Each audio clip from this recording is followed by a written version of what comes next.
Yo, this is Bobby Wine, straight from Uganda. Ewaffe, Uganda. Big up that YouTube channel. Subscribe. Netagako Basa, akoledde mu ssomero okumala emyaka 20 bweddu. Omukulu gwe bayita Lumu Charles Basa wa Seta High. Bakuyita Lumu Charles Bossa. Nkwetaga ku video eno etubeka ensonga zitwogera zitumaliriza olwaliro kubanga waliwo ensonga ezaagaano kuggwa nga ne mupapula za mu Uganda baagaano kyogerako. Omwami ono yono yenna mbanye mutegeeze ku simu ye nti kamiko ali akwetaaga oyo bayita Lumu Charles Bossa Basa wa Seta High okumala emyaka 20 mwetanga na ujisimu fundize wepone mukama we muyingo mwetaaga nanyini masomero ga Seta High oyo mwami mwetaaga wano kubanga ngenda kukola ensasagga wano ku internet olwale mugenda kutya mwami gwe kwetaaga ano Lumu Charles Bossa ngoli Basa wa masomero aga Seta High nkwetaaga wano ngenda kukola ensasagga ku internet wano lwaleyo so mbazo okubategeeza ku mwizo okompitira Yosef bahabura utabasema mtano waka zisede tamzizide sanga bisi nkwetaaga ku video yeno so ina kubulawo mukazi wo Janet Kimbabaza as a must mutabani wa mwe muhozi kanyiru pama muhozi laga mbanyinti ali under detention mwa mu groundinga era jali information je tufuna te kwatagana nengera kujamba nyongere mu katono kale simanyo bako simo kwale bali ku TV muhozi kanyiru gaba nawe nkota ku video wa dole grounded maina baganti abazadde ba groundinga abana so muhozi ali under house arrest ali grounded mu upright ba mu groundinga Jovula temukyamula mu public mweta ku video kubanga mwetaaga n'ensonga zenjala mutegeeza ya mpozi nja kwetaaga abazadde ba Seta High mwenna for 20 years abale bayina y'abaana betaaga mpozi n'abaana mwenna abayinza okubanga mugenda kula information jimbera surprised njala betaaga ku information yeno malo okulaba njagala ko alida ko malo okulaba njagala kuba nayogera mwana bali mu diaspora whatsoever owagira kibiina ki nkwagala ku video eno kubanga nabagabe bintu bingi nnyo nga muloza nsaaga njala bowa information mugitegere bulungi nnyo tuvewa utugende linda kumala okulaba abantu benetaaga no ku video oluso njala okwetaaga ko mwenna abantu abakolera mu kibuga Kampala abantu mwenna batambulira mu fo ebisanyukibwamu namwe mbetaaga na information yammwe njala mugitegere bulungi nnyo musoke mutegere kigenda maaso mu Uganda. Alright, ndoza kantandike nakalowoozo kalero ndyoke ngende ku video ntuufu nga bwe nagitadde kwena ndikitandise. Alright, nga sinagenda kalowoozo kalero ndowooza kansoke mpisewo obubaka buno bannange munansonyiwa tekiba kya buli azaamaanya. Nga bwe navudde ne nkola video ku lunaku olwa Radirakusatu nebaza abantu bonna abadde mu nsonga z'okuba nti balwanya entale ez'okulaba nga tutaasa obulamu bwa Ssaabasajja Kabaka. Butyongera kwebaza n'abantu bano Kabade kakodyo basembyayo kambi bazembayise moto tugende maaso njagala kwebaza waliwo munnaffe akola emirimu gino ku TikTok gwe bayita Eric the Man owa Lumbuye Juniors ne ttiimu yo yonna yonna abeera ku platform zo ez'enjawulo ne wobeera wonna mwebale nnyo okukolera ddala mulimu gw'amaanyi okuba nti mwetabe mu lutalo lw'okutaasa obulamu bwa Ssaabasajja Kabaka. Eric the Man owa Lumbuye Juniors ku TikTok webale kukola mulimu ogwo kuliko muganda wange ye ngali ku ground eyeekolera music analyst ene mutumiddeko yabale kola mulimu ogwo wepona aballa abali yabakola mulimu ogwo bwengende Bungereza mwenna sijja kumenya manya kubanga Bungereza ebyokwenda byawamu si birungi nnyo tumagala kwogera manya gammwe so mwenna abantu ab'Ubungereza mbalamusizaako abali mu struggle eyokulaba nga Ssaabasajja Kabaka afuna obujjanjabi namwe mwenna mbalamusizaako bwengendako mu ggwanga eri America njala kwebaza abantu bano wammanga musajja wa Kabaka Nsubuga Massachusetts nkulamusizaako webale kulwana ntalo nakwekalakasa noleka emirimu gyo n'ogenda omuzaana wa Kabaka Naluwama Fiona nawe nkulamusizaako mwannyinaze webale kulwana ntalo then kuliko omusajja wa Kabaka Sembatya John kuliko ne ba Twitter Warriors n'omuzaana wa Kabaka omukyala gwe bayita Gina n'abalala mwenna abali mu group eno bese abatayagadde kwogera manya gammwe for security reasons mwenna mwe bali kulwana ntalo mpozi n'abalala bali ku ground mpozi buba buli azaamaanyi obutebaza group endala eri invisible waliwo group eri invisible njagala gyebaza njala okwebaza abazaana ba Kabaka n'abasajja ba Kabaka mwenna abagenda ku nsozi ne mukuma ebyoto ku lw'obulamu bwa Ssaabasajja Kabaka ne mugenda ne musiiba ne mugenda ne mukola buli kimu ekisoboka okuba nti mukyali ku nsonga za Buganda mbaagala nnyo mbatumiddeko namwe mwalwana entalo bona abadde bakumanga ebyoto abagenda mu ntabaalo buli mbuga yonna gy'ogendako oba gy'obadde ogendako ng'oli mutabaazi olwanira Ssaabasajja Kabaka mu ngeri y'okulwanyisa emyoyo emikyamu gyonna gye badde gimwetoolodde nabo bennyini ate bamukolako effujjo nga nabo bwe bakola ebintu obumu bibakyankalanako kale nammwe batumiddeko mubali kulwana mwenna abadde bagenda ne mukuma ebyoto ne mugenda mu mbuga ez'enjawulo ne mugenda mukola ensonga ezo nammwe batumiddeko mwenna mbaagala nnyo kale awo tuvuddewo. Alright, kanyende kalowoozo kaalyo. Akalowoozo kaalyo kagenda eri buli munnayuganda yenna w'oli ng'olina ekirowoozo ekigamba nti ekimala okwaba obukunnemye njagala ate binnyika mu nsuwa ngende nnoonyeko 10 mu nsi ezisinga ku Uganda. Ne bw'onooba ogenze ku bulirwana e Kenya, Tanzania oba mu Africa oba mu Europe oba mu Asia oba mu Middle East, kati akalowoozo kaalyo kako njagala n'abazadde mukatuleko bulungi mukawulirize bulungi buli mukamukwatako era njagala mutegeere kye bayita obumalirivu n'okuba nti mulina okuba nti musibira entanda abaana bammwe abaana bamuvemu ekyekyo. Nkajje nno mu lufumo oba mu lugero olugamba nti ensibambi edibya mutere. Ensibambi edibya mutere kinnyonnyolwa kitya nti gwe gy'okoma okuba nti ebintu byengeri gy'obikolamu tebiwa makulu kitegeeza n'agenda obbiraba tajja bigula. Gy'okoma okusiba ekintu ky'ogenda otuna n'okisa obubi oba n'okireka nga kiri awo nagalaale kiba kitegeeza nti naawe abadde agenda okigula oba baganda egenda okikozesa kitegeeza togenda kikozesa bulungi ojja kutuuka nga tekikyalina mugaso eri bantu. Kwe kunnyonnyola okutonotono kuba sirina budde nabutono. Kati mu kalowoozo ka leero gwe muzadde ali eyo ng'olina abaana abazaala ng'obadde gwe taata gwe maama oba gwe maama gwe taata buli kimu nga newankubadde nti mukyali mwenna muli bafumbo nga musajjawo waali omukazi wo waali mulina ekizibu kimu muzaala abaana ne mbaagala nnyo ne musukka ne mbakuza ebyegyo to the extent ne mutandika okubaga nti mommy's boy oba mommy's girl. Ebigambo ebyo birungi nnyo biwulira naye ate bibi nnyo kubanga abaana babamu babasimidde entaana y'oku nsi nga bakyalaba betuyita engalo bunane. Kati gwe omuntu ali eyo gye naayagala okujja okukola ng'owulira Uganda ekulemye njagala kugamba nti Uganda bwe banga ekulemye nga wali mu mommy's boy wali mu daddy's girl nga era oli ngalo bunani toyagala kukola togeza n'okwata essente zo n'oziteekamu nti osaba visa kujja mu diaspora. Kebere Kenya, kebere Tanzania, kebere Europe, kebere Middle East, kebere America totawaana kubanga ngalo binani teri agenda kwagala. Ne kisookera ddala mu diaspora tukozesa mutwe na budde. Nkiddamu mu diaspora bakozesa mutwe na budde. Gwe gy'onooga nti ogenda kukola ebintu by'obikola ku peesi yo oswadde. Nsibambi edibya mutere kantandika bulungi akalowoozo kaalero tulyoke tugende mu maaso. Mwana muwala mwana mulezi ali eyo gwe ng'osuubira nti ogenda kujja mu diaspora nga Uganda yakulema bwebanga Uganda okwammwe ekuleme bulungi nnyo ng'ekulemye olw'ebintu bino bye ngenda okugamba no wano wammanga totegana n'oteekamu ssente zo bw'onoonya visa kujja mu diaspora kunoonya ssente. Nkiddamu ebintu bye ngenda okumenya wammanga wano bakalowoozo bw'obanga obirina ng'ate olina ekirowoozo ekijja mu diaspora nkosaba bulungi wummuze engalabyo ssente zo genda ozigulemu emmwanyi za korona ogende ku kibanja kya jjajjaawo osimbe emmwanyi zo olinde ez'okunoga nga sizoni etuuse. Ntandise bwenti. Kale bwetyo ffenna bwe tuva mu nsi ezawaabwe tutambula ne tujja okunoonya ekyo ekigulira abagala eddiba ffenna gye tuba tugenze. Naye tusanga okusoomozebwa kungi nnyo abamu ke tutasobola kwogera okuggyako ffe abajja ne tulasana ng'abaana bako okujja obabulira ensonga zino ze tuba tusanze nammwe ne mugabanako.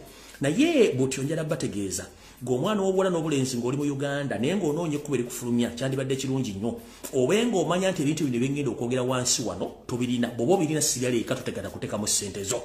Manya bino wammanga nga tonnayagala kufuna visa kujja mu diaspora. Ekisooka bw'obanga oli munafulugojami totegana n'okukwata ssente bw'osaba visa. Bw'obanga oli munafulugojami togeza n'osaba visa ng'ojja mu diaspora. Ng'oli munafulugojami togeza n'osaba visa ng'ojja mu diaspora eno wagenda kuba wakulemye. Bw'oba olimu engalo empanvu kye tuyita omubbi ng'oli mubbi totegana n'okujja mu diaspora. Sigale wa jjajjaawo, sigale wa nnyoko otwale ebintu byabwe obifunemu kyoyagala obikozesa. Otherwise bw'oba oli mubbi mu diaspora togeza n'ojja. Nkiddamu obubbi obusibe ku nkondo nga tonayo nasinze kufuna visa. Kubanga eno record eno bw'okasi tojja mu diaspora n'oyingira mu system ne bakwata musango obubbi bwonna kitegeeza na buli kimu ky'oba kyagendera kiba kifudde. Tolina w'osobola kufuna mulimu ng'olimu obubbi. Nkiddamu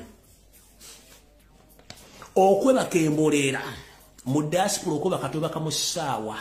Omuntu yenna ng'osuubira okuba nti gwe webaka ng'eyazimba ng'okyaliwo mu Uganda ng'osuubira okulinnya nnyo okujja mu diaspora ebintu byokoba kale obaze yazimba mu diaspora tebiriyo tukolera mbudde ate tomanya diro nokola nga bakukyusiza ku shift mukama ujja abayagala okole tobakira mbudde tukolera mbudde tukozesa mutwe gwaffe ne kasitono nga tugenda kwe bakambolera okusaba visa ngo jja mu diaspora kulekeeyo ototulo tuleke wamwe kubanga ne mu diaspora okoba katulina kutonokola kwa kusinga obungi ekyo nakyo nkigambye bwobanga gwe kusomera gwe watuukanga leeti nga ne mu Uganda obadde okola nga bakusigoba ku mulimu bakutuuka leeti mu diaspora tutegana kukwata visa mbojja. Time keeping is the key factor. If you ever at school you are coming late, please don't waste your time to get visa to come to Europe or to go to America, because time keeping is money and money is time. Bwanga gotokwata budde ngira tuwanyira kwata budde tutegana kusaba sente kukola visa mbojja mu diaspora ekyo kiveeko umuze ngala biyo ngenze maso.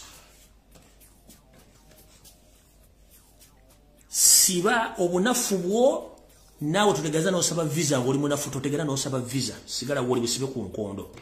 Gwe bayita mamizi boy gwe bayita daddies girl totegana kujja mu diaspora sigala ne mami wo ne taata wo kubanga bakukuza ekitigi kati feno mu diaspora tebera kitigi teri sengawo teri mukoddomi wo teri mama wo teri muganda wo teri ani sigaze ekitigi kyo otigike ewammwe mu diaspora teri mukoddomi wo eno watukoze n'okulya tolya bwoba tokoze toyina wogenda sula eno tutambulira ku biruzi bwoba tosobola kusasula biruzi nga tosobola kukola sigale wa nnyoko sigale wa kitaawo ayo bitigi bye mumberekere wajjajja wammwe so mamizi boy ne daddies boy simaye tebangamba ko nja kulopewa mami sigale wammwe nti wali kulopewa mami ene bintu bibiri either kulopewa boss wo ewalandi road oba mbobuyinza ng'okoze fujjo toyagala kola bajja kufulumya osire ku street. Soka webuze goza acha nsikula kulanye zirimba failures basula ku street goza siba nansi because kasita wajja mu system ndinze limu nafunyo sagala kola ogenda kumaliza ngo osula ku kubo kubanga enyumba siza jajjawo enyumba za abantu bazagala mu sente gwe nawe mamizi boy ne daddies girl tolinya nnyo togeza sikulaba mu diaspora kanoke kasembayo.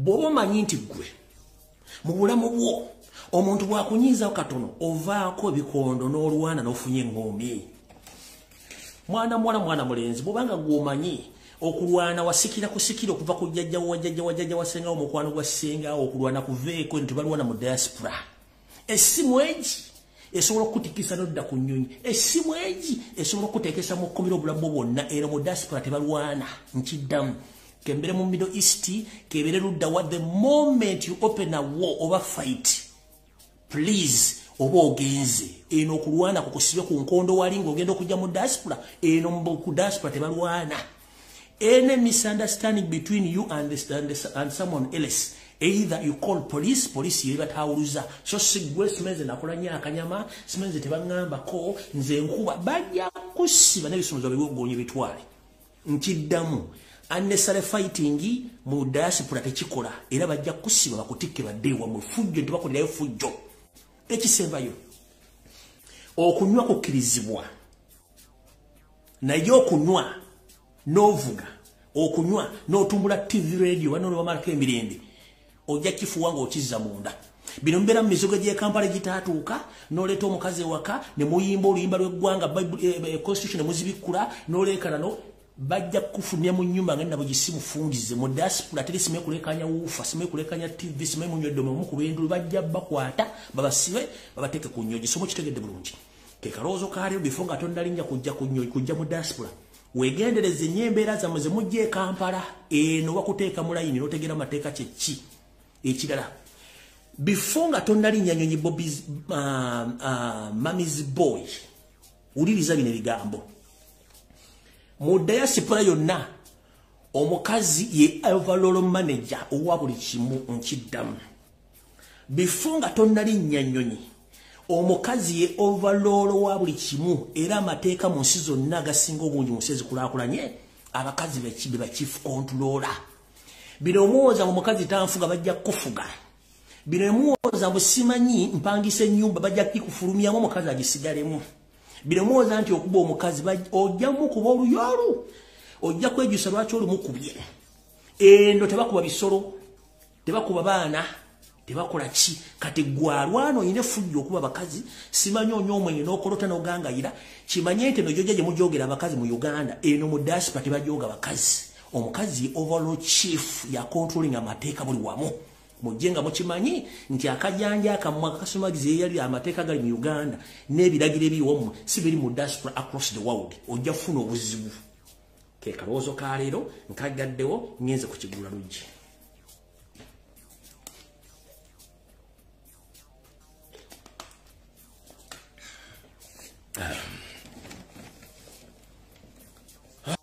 okay kale balamusiza nnyo omulundi ogwokubiri ngenda ku kigula lujje njuke ntandika video eyaliro mu butongole kansubira nti akaloozo tekabanyiziza mwenna mufunyemu ekyokuyiga nga tonnafuna visa sookulooza ku byekugambye mukasale mukateeke ku mitimbagano gyonna katambule gwe kananyumira anaakawule gwe kananyiiza etibinkwatako nze nkubuulidde embuulire tefa yonna tutandise tuti mu kaloozo ka leero mu kigulalo kyaleero njala kigende buli muntu yenna ayagala enkyukakyuka mu Uganda mumpulirize bulungi nnyo ayagala enkyukakyuka mu Uganda twatandika abantu bangi nnyo ku social media ne twogera ebigambo okubuliitu abasinga ne bawummula ne babivaamu ffe tukyagenda mu maaso kubanga twamanya struggle gye twagala naye mu kigulalo kyaleero njala tubeere bantu bategeevu ate abaagala ensi yaabwe omuntu yenna ng'okimanyi oyagala enkyukakyuka tulina engombe ga mu Luganda tetuteeka magi mu kisero kimu ekivunulwa nti tetusobola ffenna kwekunganya tusunulira ekintu kimu that is wrong no tulina okubeera ne different options kati omuntu yenna ng'oyagala nkyukakyuka ng'oli mu diaspora oba oli waka naye nga abantu babadde tumanyi tuli ku position naye ng'ovuma Robert Kyagulanyi Ssentamu ovuma n'abantu abala please that is wrong way to go gwe omuntu avuma Robert Kyagulanyi Ssentamu omuntu avuma Lumbuye akola omulimu ogugwe kubanga gwasobola era gwamanye nawe oyinza okuba bukola omulimu gwe gumu gwenkola naye eriyo abantu nga bo balowooza nti buli kimu kigenda kuggwera mu kukola ki mu kuvuma okuwalana no tulina okufuna different forms of front zetugenda okukwasaganya mwe temulowooza nti mwenna mutunule Robert Kyagulanyi Ssentamu nti yagenda okugjako Museveni ng'omuntu buvunaanyizibwa buli munnayuganda yenna gy'oli kyenvudde ga ntoteeka amagi mu kisero kimu Robert Kyagulanyi Ssentamu bwali ku front ye eri muleke akwate front ye gwayagala hard way naawe kuŋŋanya banno mugende mu hard way history atugamba nti mu Uganda gavumenti zibadde zikyuka na mmundu that's the fact naye kati olwebwe bamwagala kujjako Museveni nga ffe aboogera we bali tubawa information Kyagulanyi akola omulimu ogugwe kati gwe ayagala hard way okozewo omulimu ki nga tonnavuma Kyagulanyi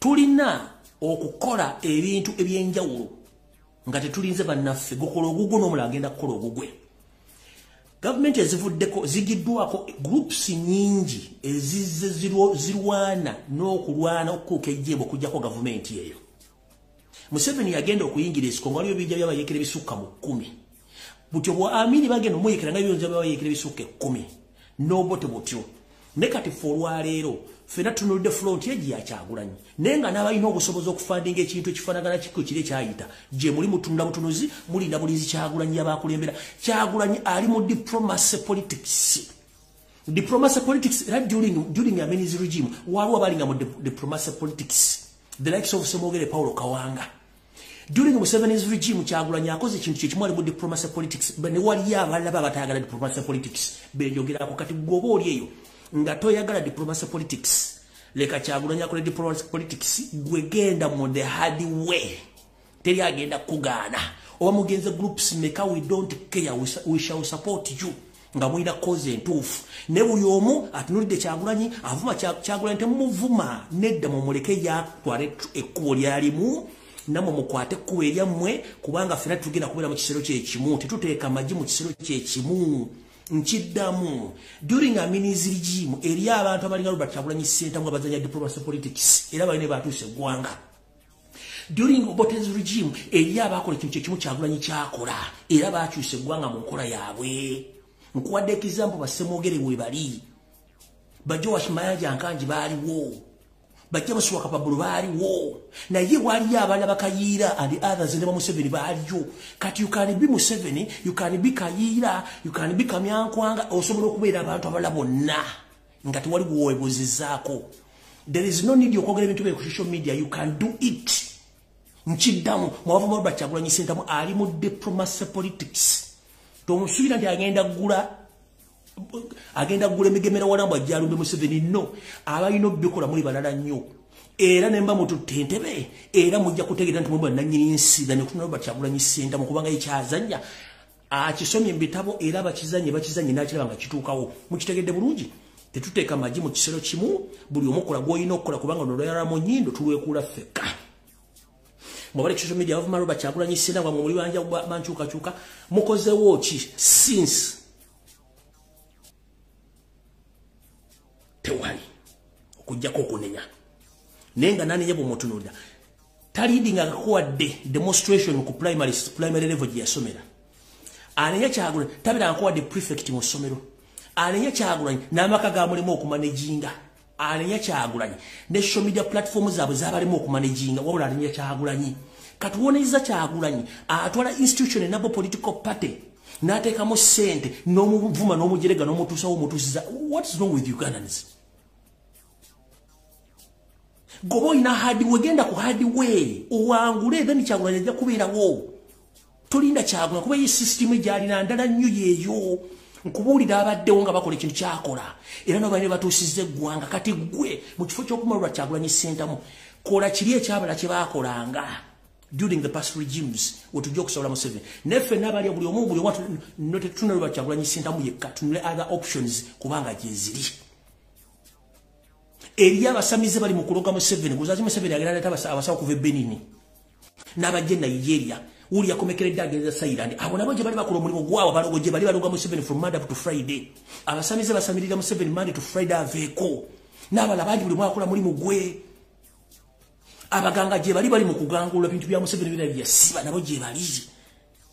Okitegeera kati bw'otumala okutegeera ekintu ekyo naawe kola omulimu gw'olina okukola. Ne guno ovuma omusajja enkya neggulu omumalamu n'amaanyi gw'okozeewo ki? Kale nno butya onvuddewo kati video entuufu etandise. Tegeeza muno. Muliko abantu bano bala bawezeeko mu sharing abantu bafune information general nene nnyo ate y'amaanyi.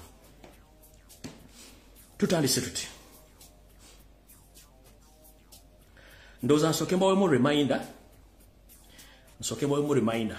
Okay, njagala kukolamu ka reminder katono dekengere ku video entuufu yandeese. Bwe nazze ku Lwokusatu nabagambye nti waliwo system etambula mu Kampala wakati n'embyalo. Batambula bagaba amadagala batunda amadagala era nga bakebera n'abantu omusaayi mu mayumba mu maduuka, which is wrong. Omuntu omusaayi balina gukeberera mu ddwaliro bw'amala okukebera omusaayi mu ddwaliro ne bakubira ekikuluma then balyoka bakuwa eddagala. Naye amalagala agatundibwa mu byalo agagabibwa ku sinyisa 12,000 nga gali mu bukebe baga nti bwa pep kikyamu. Nabagambye nti eddagala liwonya siriimu. That's true. Nembagamba nti eddagala eriziiza siriimu balyoozaako bulowooza. Naye eddagala eryo baŋŋambye okukatale Uganda gyeriri era balimpaddeko wano sample. Naye okulikuwa oteekeddwa okuba ng'ogenze wa professional doctor n'akukebera n'alyoka akuwa eddagala n'akubulira enkozesa yaalyo. Era tugenze okumaza ng'eddagala bampadde lyanjawulo nnyo ku ddagala batambuza ne bagoba mu Kampala baba wabutwa. Mwegendereze nnyo. Nkiddamu mwegendereze nnyo. Mwegendereze nnyo eddagala lwa ku maduuka gye babasangira omu. Era eddagala lyose ligula siringi 2,000. Eddagala lya bbeeyi ate bamala genda amusaali professional mu ddwaliro bakebera ne balyoka bakubulira kyengeri gy'ogenda okukozesemu. Kati njala balaga eddagala nasoso balaga bene mbalaga eddagala ettuufu. Eryo eddagala mu kkala eno fu lye batunda siringi 2,000. Eryo fu. Eryo ki? Kala mugitegedde bulungi. Eryo fu. Kala mugitegere eryo fu lye mbategeeza. Kambalage n'omukebe mwetegereze bulungi nnyo ebintu bino. Gwe omukebe omufu n'eddagala liri mu fu. Batekako obutesi kigambo nti lya pep. N'ogwo omukebe mufu ndoza mukitegedde bulungi. Kati kambazanyire eddagala ettuufu tumulyoke mutegeere kiki kyembagamba. Kubanga nze n'ebyobulamu byagala nnyo. mugenda kulaba kala nga yanjawulo n'omukebe gwa njawulo tuke tugende mu maaso.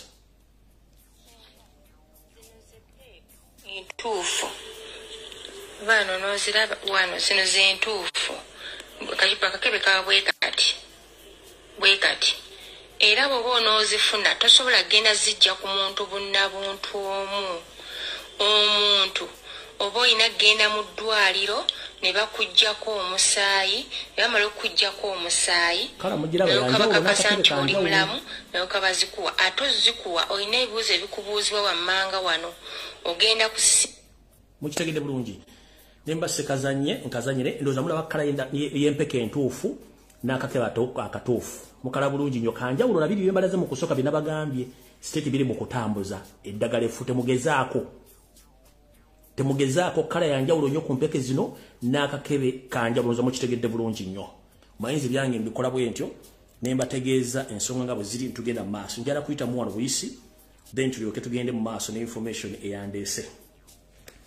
Alright, kati navayo nembagamba wano simanyi oba mwezi ki njagala kati bajjukizo mayinza sikyawakana bannayuganda mbaleka nempa information yayi nentambula bituukawo nga musirika tubadde n'okwogera kwa njawulo nnyo ku biki mana penalty yoseti bahabula otabasira mutano wa kalisete tamizazide ensanga bisibe nyini toilet nga ayagala kodiza Uganda agifuule monopoly company nga yiya family na buli kimu ekirimu kyonna kike nabagamba obyezi giweze meka sikyajjukira nti emwanyi zino enanyirizo era yavayo ne yeriviri nga nti nembagamba alina coffee hub factory gyali mu kukola ngeri eri kumbala load ntungamo nembagamba bagikola naye bagenda jiggulawo nasokana omanyi bwe nfulumya information kati balwawo bikula nawe teeka wansi ne basoka bimma amazzi munango lwali terebuusa mana penalty factory yagigudde obulungi nnyo eya coffee hub bulungi nnyo era buli kimu akire bulungi nnyo nga bwe kyabadde muno muyadde akwatidde emiggo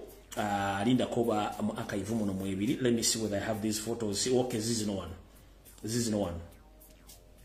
one kati mutegere nti habu yagiguddewo ne laba emiggo gye yabadde najo n'omukazi naye amufuna omugo gwa stand habu yagiguddewo finally ng'amaze okuyita ebbanga ddene nnyo mana penalty okweddiza emmwanyi newunye eyo gye yagudde ekyuma ekyo teri wadde omuti gw'emmwanyi gwe balimayo teguliyo kati yamaze n'akiggulawo ng'alowooza nti history tukyamuyina history mbadde mulina ogiraba ng'ayina emiti gino emiti gye gya sitaani ne mukazi yamufunidde omuti oguliko sitaani batambula nagwo so gugije emiti gyabwe emiti gya sitaani kati nayo bagigudde okukofiri habu yaabwe so bagende batandike okutunda emmwanyi za Uganda through there naye nga bazitola mu diaspora ndoza mula bulungi nnyo kati yadalo za situsobola mukwasaganya nabalaga ebifaananyi bya habu eyo nga biva ku gogo bali babitadde mu archive n'embijja obulungi n'enjibula kati eyo nayo habu yagigudde obulungi nnyo mutegere bulungi nnyo ensi nga bwetambula omusajja buli kimu ayagala kyeddiza ng'akifudde kike mpita obuyisaawo mulyoke mutegere.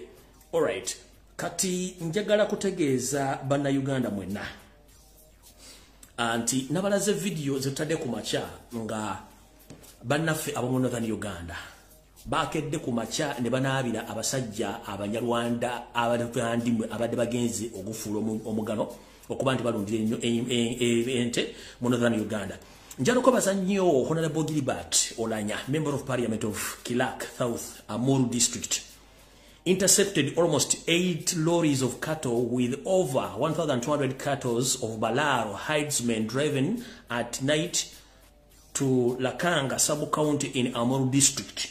Omukulu ono yagambye nti tukooya muvudde gye muvudde tumanyi omulese nti mu Northern Uganda bagobye abanyarwanda nga nabo gisimufungize ne bagamba temugenda kuleeta ente era ente bazi bagobezza ke kano ka video njala kuyita mu bwangu neffe waffe tutudde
Alright, ka video kanene nnyo sijja kamalayo nenjala kwebaza omwami yo n'abasajja bonna n'abakyala abava mu ludda lw'eggwanga olw'engulu mwebali nnyo kubeera nga muli bagumu okusinga ffe abeeno wansi munnange abagufuula omugano okulya obusente ne tuzimba embuto n'amatama ng'emmese eza naadizi okuba nti tuli ankozi bwe ntulabira ensi yaffe kalona abasajja baagaana ali omu naye nga nfundikira eggulu lino njala kusaba Mukama Katonda akuma omwami oyo ne Gilbert Oranya weekuume otherwise kino kiwakoze wakutte Museveni mu kataffaali nkidamu kino kiwakoze wakutte Yeseri mu kataffaali nde babagita yagamba mukutte mu kabina k'empologoma kino kiwakoze teri munyarwanda asimbuka kutwala ntezenkala bwe nga tali si wa Museveni so muganda ngo wekuuma obulamu bwo movements zo gyolira ne motoka zo otherwise bajja kutuusaako ekizibu naye nga nkuwa amakulu n'obuyinza n'okuba nti oli musajja mugumunyu ne baganda bo mwebale kwerwanirira videos nyingi kati ndowooza njala kusooka balaga information eno ngende tuli video etandike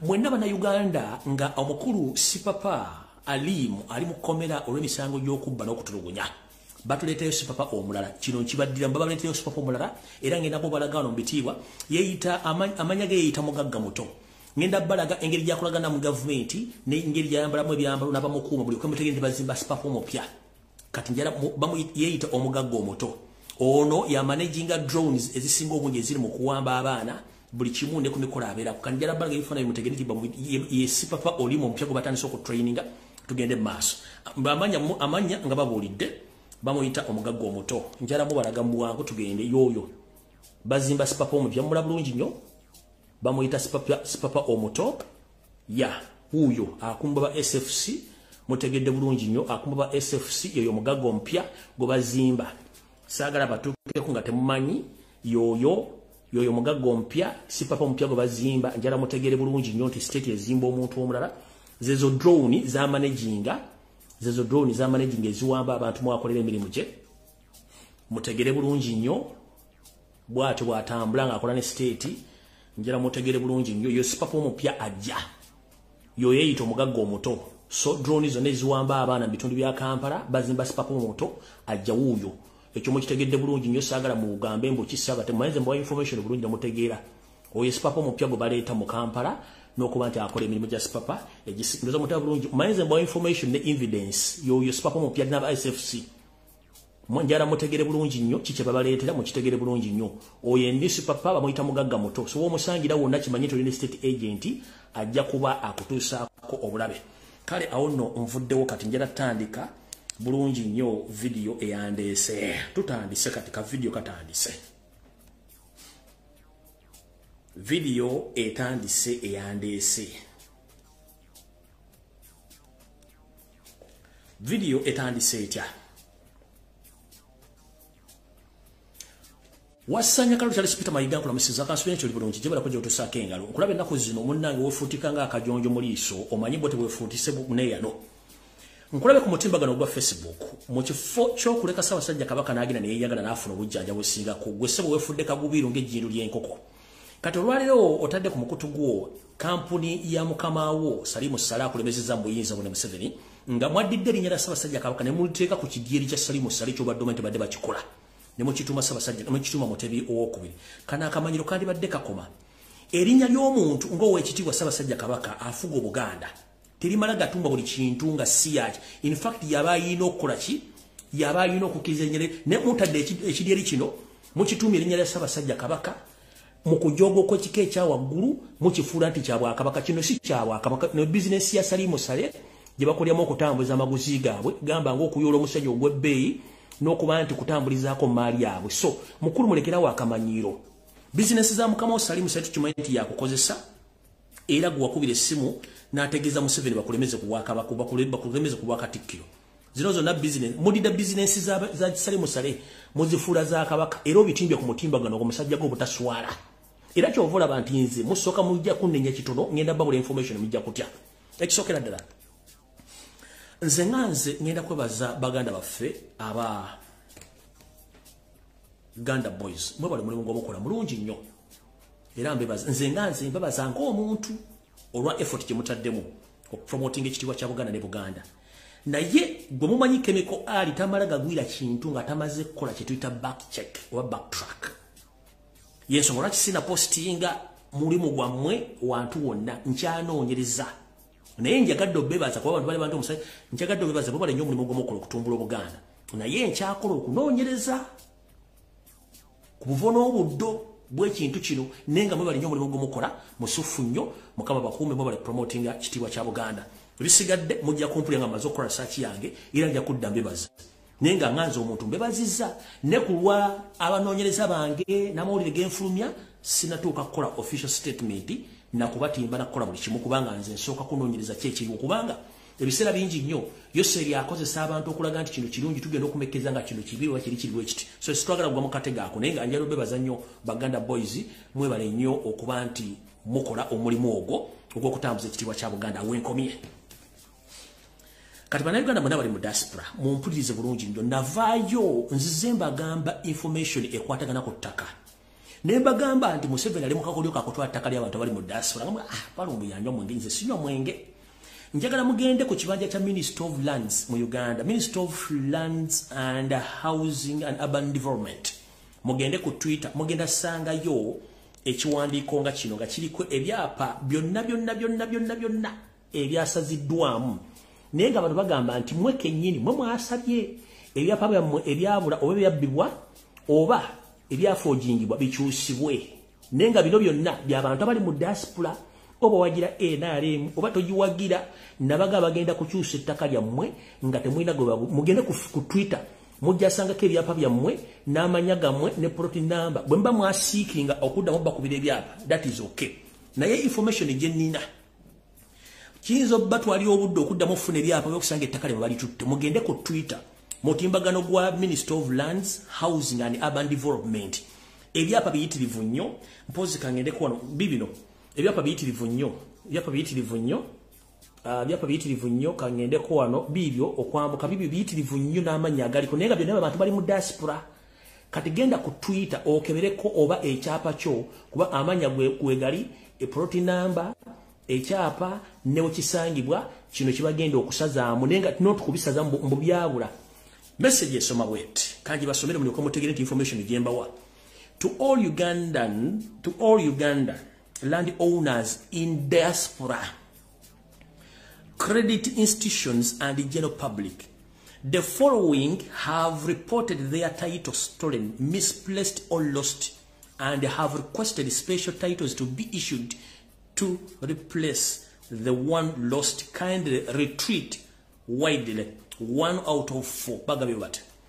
Nti eri bana Uganda mwenna abayina ettaka nenga muli mu diaspora. Ebibiina ebikwasaganya ensimbi bwepo ne bana Uganda mwenna gye muli neggwanga lyonna. Nti ekiwandiiko kino kyensomye wano kitegeeza nti bannannyini mataka gano ge batadde wansi wano baateekamu okusalaba kaabwe mbu baddizibwe ebyapa byabwe ebyabbibwa ebyateekebwa mu bifo batamanyi babiteeka oba ebyo byabula nti bo bafune ebyapa ebiri special ebigenda okuliplacingibwa bino so ne bagamba nti genda ku mutimbagano gwabwe okebereko ekyapa kyo bamwe ekiri naye kano kakodyo nkibaddiramu kano kakodyo bw'oba wasaba it's okay genda ku Twitter okebereyo okusabako it's up to you nengambage kano kakodyo awo nvuddewo kati wano nagambidde bantagingire Janet Kembabazi bantagingire mukulu kya nanyini masomero ga Seta High bantagingire n'omukulu gwe nabagambyeko kati ennamusa etuse ku nyoge ennamusa etuse ku nyoge mwenna abamanyi amasomero ga Seta High ga mwami gwe bayita Muyingo abadde mu gavumenti ya Museveni kati akyagirimu naye ng'ono omwami yakolako Kemmengo kati mwabazadde mwenna abadde n'abaana ku Seta High okumala emyaka 2 mabegana kati okutuuka olwaleero nga mbadde mulina abaana ab'obuwala nga bakaalaala njala sooka babikira ng'obudde bukyali abaana mmwe abamu bandibanga basiigibwa obulwadde bwa siriimu nga temumanyi mwebuuza obulwadde bwa siriimu lwaki butambula mu baana b'amasomero nga temwebuuza buva ludda wa nkiddamu mwebuuza nti lwaki obulwadde bwa siriimu butambula mu baana abatabali masomero nga mwebuuza butambula butya njala bawa ekintu kino amawulire gembawa Jesse Muyingo nanyini Seta High aina basaawe omwami lwamuyita Charles Lumbuye yono uliriza bulungi nnyo Charles Lumbuye yono ye Baasa wa Seta High for 20 years. Musajja alina obulwadde bwa siriimu. Naye abusiiza abaana b'abasajja n'abaana b'abakazi ku masomero ago okumala ebbanga lya myaka 20. Abantu bakoze report ku TV ne ku radio station ne mu media Kampala baagaana bizanya nga buli media refuna information eno bakubira Jesse Muyingo yamutegeeza tulina omusomesa wano gwe reportingidde ku nsonga z'okusiiga n'okuwereba abaana b'abandi obulwadde. Jesse Muyingo minister ng'akwata ssente ezisuka milioni 3.5 ng'asasula media companies mu Kampala. Gamba okuli New Vision, Bukedde, zi TV zonna ne bannamawulire basinga ne bali covering information yeno. Nze nabagamba nze TV yange ya bwerere information egirabira bwerere ate eri seriko teriko producer teriko editor.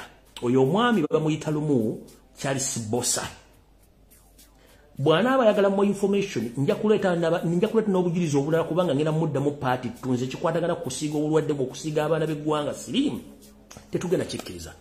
Yono kamubaddemu wano Lumu Bossa mutegeere yoyo myaka 2 ali mu kusiiga abaana b'abandi. Myaka 2 ali mu kusiiga abaana b'abandi siriimu. Kyatandika kitya? Tutandise. Abazadde bangi mubeera n'abaana n'ava ku ssomero ng'alina omulenzi gw'aganziza n'amusiiga obulwadde nga tomanyi gye yabujja. Ono omwami Charles Lumu Bossa abadde oba Baasa wa Seta High Schools. Mukama we abadde amukingiriza era ng'amujja mawulire nga tebaagala public etegeere. Kati mukulu Jesse Muyingo oyina omusango gwa naggomola gw'olina okubuulira abazadde b'abaana bafunye siriimu via your school via your Baasa ng'abantu bazadde tebamanyi. Kimenya tteeka okusiiga omuntu obulwadde ng'okimanyi nti oli mulwadde. Kimenya tteeka. Kimenya tteeka okuzibira information okutuuka ku bantu singa abantu badde baakuyambibwa. Mukulu Lumu Bossa obuzibu otusiza ku bazadde n'abaana okubasiiga siriimu for good 20 years nga media mugisasula sene mukama Jesse Muyingo ekyo mugenda kisasulira. Ngenda kudona ku Renada ngenda kutama simu ngenda kuletyamu n'abantu abakonfessinga ku kikulwa kino ekyaliwo nga muzibidde information temwagala efulume for 20 years. Abaana mwenna nga mmanyi nti omwami ono yakukozesaako ng'akusendasenda akuwa ensimbi yakusiiga obulwadde. Ekyo kikyamu. Mukulu nannyini Seta High mukulu Jesse Muyingo omusango guno ogumanyiko bulungi nnyo wabula wagambanga abantu nti nze neesiga mukulu mu Bossa sina muntu mulala gwe neesiga mu administration yange in terms of finance n'okumukipenga on ng'obe abeera wakola emirimu gyange. Mubaka bono omwami bwe yali anyowezaako mikwano gyayaga nti nange obulwadde saabujja ku miti nange baasiiga busiige so nange nokkola ekyo nange ndabe nga nsiiga abantu abasoboka kubanga mbasiiga kubanga nange saabujja ku muti bansiiga busiige. Mukulu Lumu Bossa Charles njala kubuuza ekigambo kimu. Mu bantu abakusiiga siriimu mwalimu omwana w'essomero wa Seta High ate nga kino kyogere ku ba Seta High oteekeddwa okuba nga olina amasomero omanyi amasomero gakola inter school games oteekeddwa okuba nga olina abaana bangi b'osodiusinze mu nsonga eyo after classes nabo nobasiiga obulwadde. Sofa wakasiiga abaana bameka? Wakasiiga abaana abandi bameka obulwadde? Sincerely speaking wakasiiga abaana abantu bameka obulwadde? Oyina abaana naawe ozaala wakasiiga abaana abandi bameka obulwadde? Amawulire mugasasula galeme kufuna. That's why nti Uganda amawulire gasigala kubeerako bintu bisesena kweyambula. Kati njala tegeza mukulu Jesse Muyingo kati amawulire gantuuseeko nze agange siga sibategabero mu editor na producer. I'm the editor, I'm the producer ate nze musasi. Kati agange tebagasasula gamera gaweerere. Ezo zi TV za muze musasula nga babakubidde amasimu for clarification ne mugate mugafulumya agenga fulumiriza ate Renada ante amasimu batu bawo bujulizi ojja kutya. Kitegeeza weta mu kikola ky'okusiga abaana babandi siriimu ng'oyita muwono musajja netuweerera abaana omwana aba mu ssomero nga mulwadde naye najja n'asiiga abaana banne mu community naye nga kiki ennyo?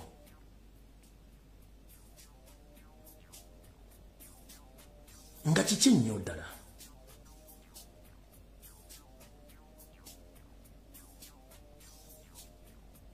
Nga kiki nnyo ddala kyembuuza? Kiki otawummuzaako musajja gwe? Jesse Muyingo ne mutabani w'ono Lumu Charles for 20 years. How many 20 years you've been infecting innocent girls in the schools? But if I may ask why?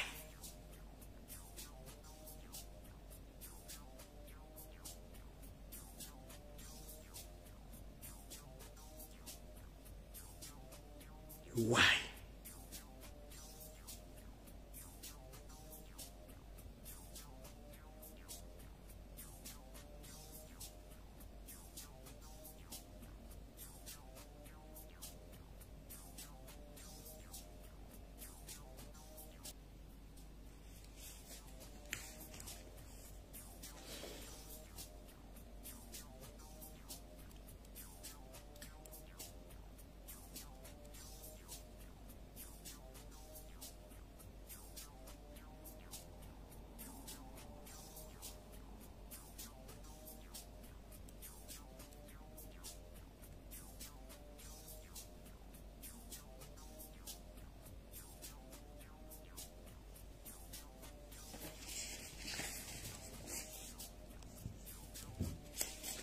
tugenze maaso.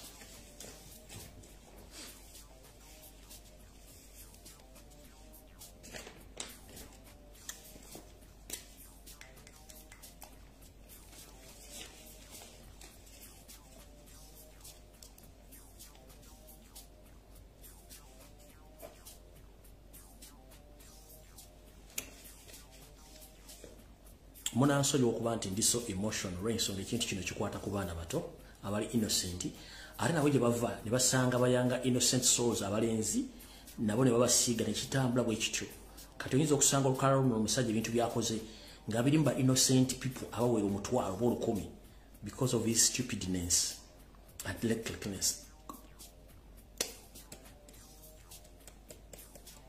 Kuga akola ekintu kino tamanyi gye kigenda kuggwera.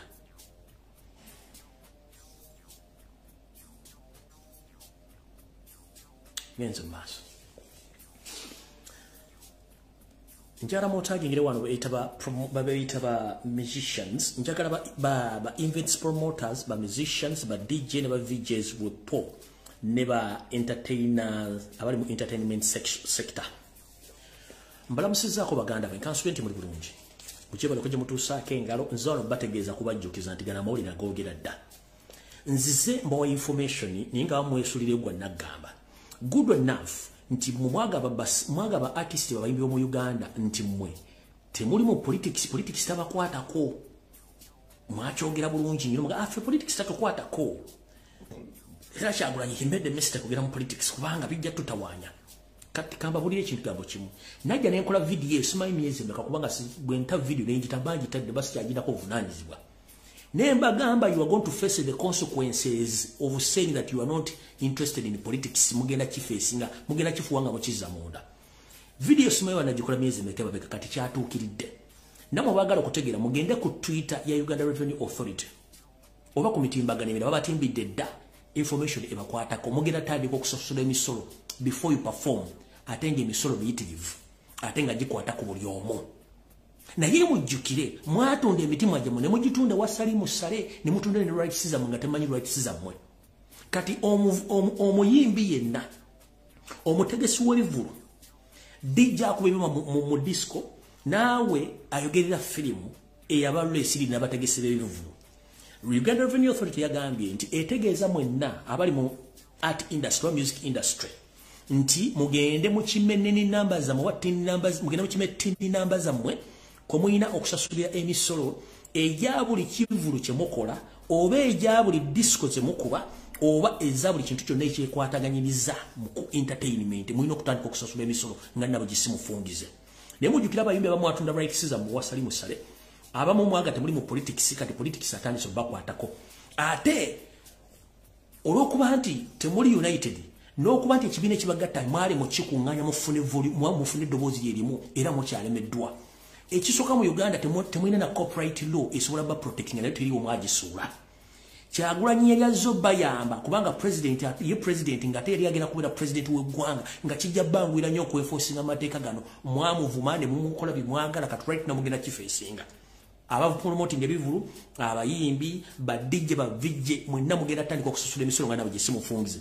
Naye nga nakibagamba mukyetegekere emyezi sigimanyi abungi bwajo kati kituukiridde. Temwina kye mutugamba buli omu yeetereze era ng'obudde bukyali. Mujja kudda mu politics ng'obudde bukyali ate mujja kwogera ku nsonga zino kubanga bubakeeredde mulina osasula emisolo.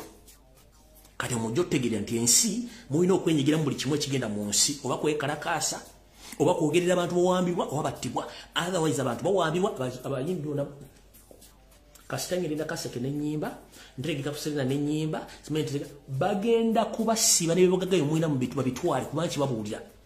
The moment kasita mogana okusasula emisolo akayumba ko bajja kujja bakabalire mu bivulu by'akayimba akayumba bakatwala emmotoka bagitwale sina kintu nayo bakutwalire mbakusibe kubanga bagambye singa olemererwa okugenda okufuna tini namba n'okulaga ennyingiza n'ensaasaanya yo n'okusasula emisolo bagenda kufayininga oba okukomekereza ng'oli mu nkomyo eruzira oba ekitalya naye ng'ate ekikutwala ekitala toli wa byabufuzi oli muyimbi oganya osasula emisolo. Kati awo gwe n'abaana ba Nuupu oba bipopo abali mu kkomera enjawulo ki kitegeeza nti ffenna ekitulya kiri ekintu eki either ositukiramu oba osirika ne kikugattiramu ng'osirikidde ddala nabagamba buli kiri atabaala kikiri nasigadde waka kati mujja kitegeera nti mulina okusitukiramu n'okulwana entalo eziyamba eggwanga ensi zonna ezisinga obungi ba musician oba artist bakola ekintu benyingira mu buli kimu mujja kiwulira ate mujja kitegeera kyetubagamba wano mu Luganda olutuufu nti mujja kyemaanya amwe namwe mbavuddeko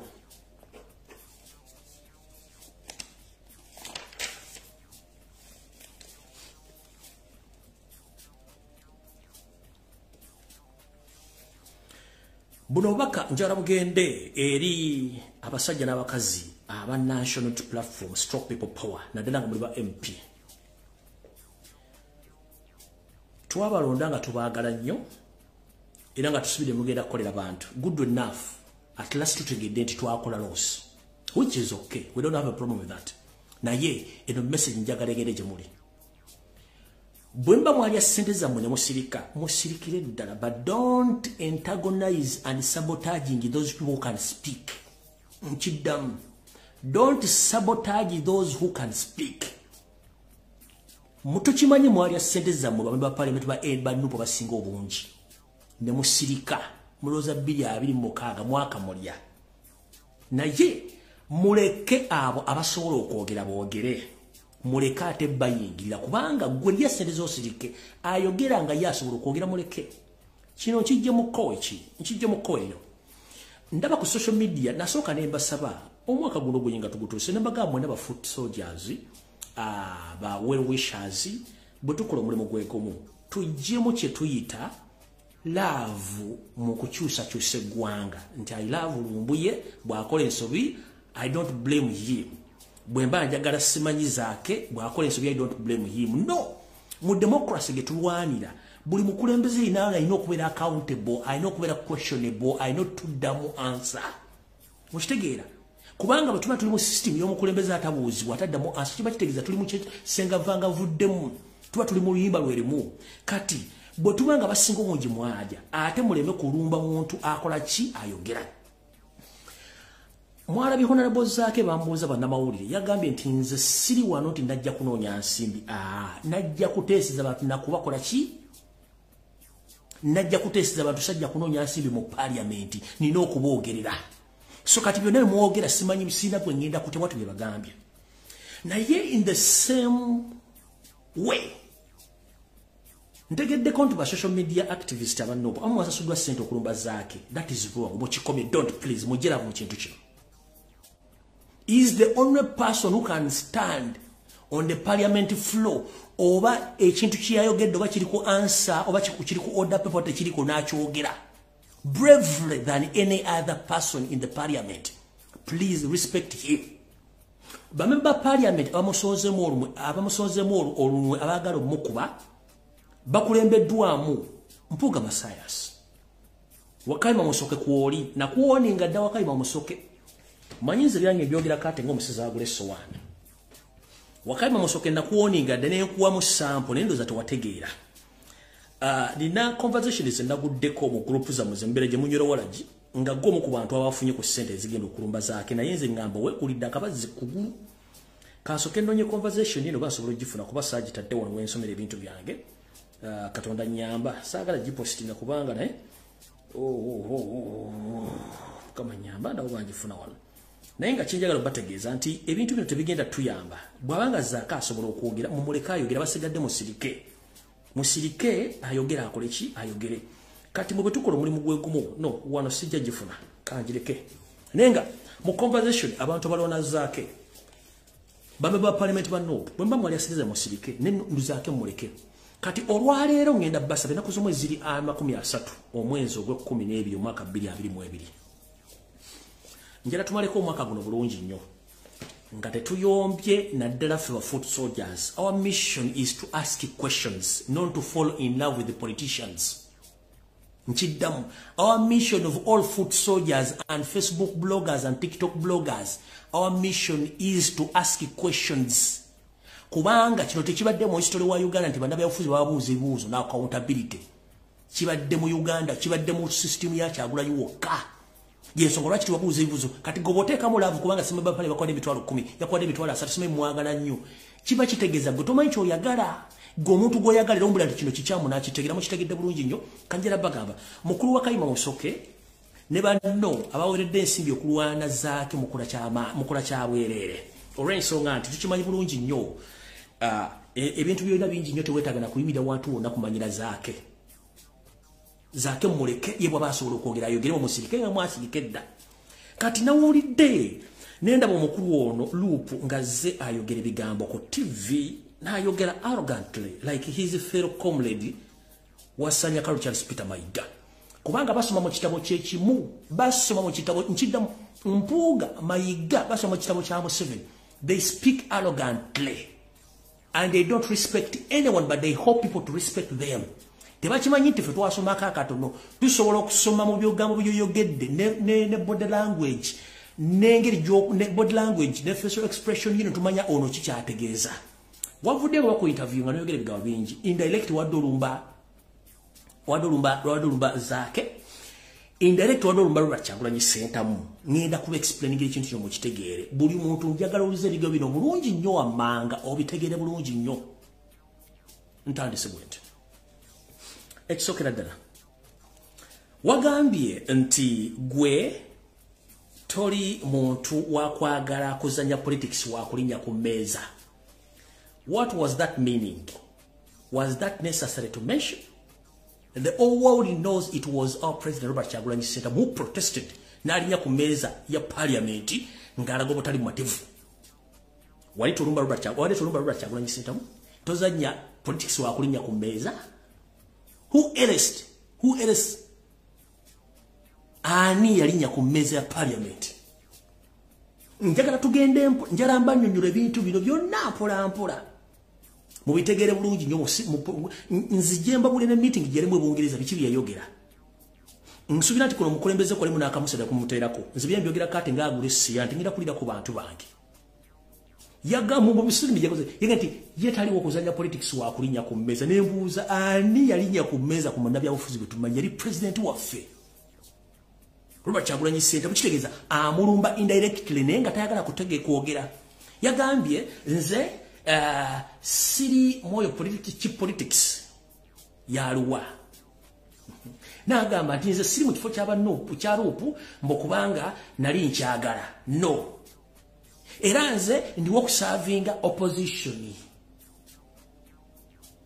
Njala kubuuza mukulu Masaasi Mpuuga. Opposition kiri mu Uganda. Etteka lisoma nti ekibiina ekisinza abakulembeze abangi abakumba ka parliament bano kyekirenda omukulu akulembera oludda oluvuganya.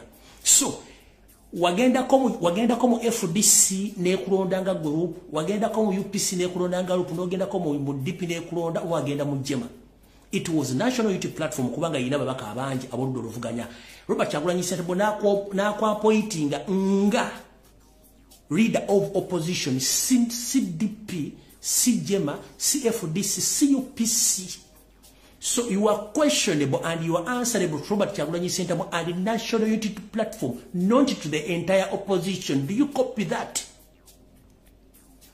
Bobo yagala public kutegera njala kubuza ekibuzo kimu. Njagala olete video. Domwali mu parliament nga bakolonda nga leader of opposition. Opposition bwana nga bakolonda. Bile bitunzo tuino binyo jona wani babitegera. Njagala olete video. Domwali mu parliament nga bakolonda nga leader of opposition nga bambe parliament bakolonda. Tugenda mpola ensonga tuziryanga katogo. Njagala olete video mu parliament nga bataddewo okulonda kwa leader of opposition. Nga DPS zileta abana bayo UPC nga bakulonda. Etteka ligamba nti ekibiina kisinza abamemba ba parliament abangi mu ludda oluvuganya kyekironda. You were appointed by Robert Kyagulanyi Ssentamu on behalf of all his opposition MPs to lead that parliament or to lead your fellow MPs. But wagambye mwokolera ludda oluvuganya era tuli questionable to someone else kubanga okolanga leader of opposition. We know that. Kitegeza wabadde olubalwa nti toli answer be Robert Kyagulanyi Ssentamu n'emirimu gy'okola gigikola nga group. That's why bogenda ku mikolo egisinga you don't recognize him as a president and you don't put on the people power what bagiyita batya Toteka kofira people power. Ballot, you don't put on the people power ballot, you don't. And you don't call president. No. Boboya gada muita honorable. Which is wrong. He is your president. Overseer Remo State House is a party president. But you don't recognize him. Awondoza mukitegedde bulu njagadde bategeze nkwata mbiga byenyini byayogera then mbalete bwe agende bongeza bibi kibi yayogera nze bwe wamuni nawo bambega mugenda kutyense buli omu nawo bambega boya maze ngamaze okwogera ekigambo ekyo ensine mutunuulira naye mwetegereza nejjukira previously omulamuzi yawummula Kanyehamba yamugamba no oyo mwakufuna totolo salizayininga emibiri effect video njina yaga mwaronda sausage muvu oyalizayininge kubanga talina kyakoze n'agamba nti for us we can't come from anywhere and we start discussing issues ezitali ku order people on the parliament. Njera kubuuza mwesasi mpuga for 2 good years. Motion chije waliotebulinze ku parliament floor ngekwata ku kiwamba baana kitta bantu n'okutulugunya banna Uganda n'obubbi buli mu Uganda na buli kimungo kitebulinze on behalf of Ugandans.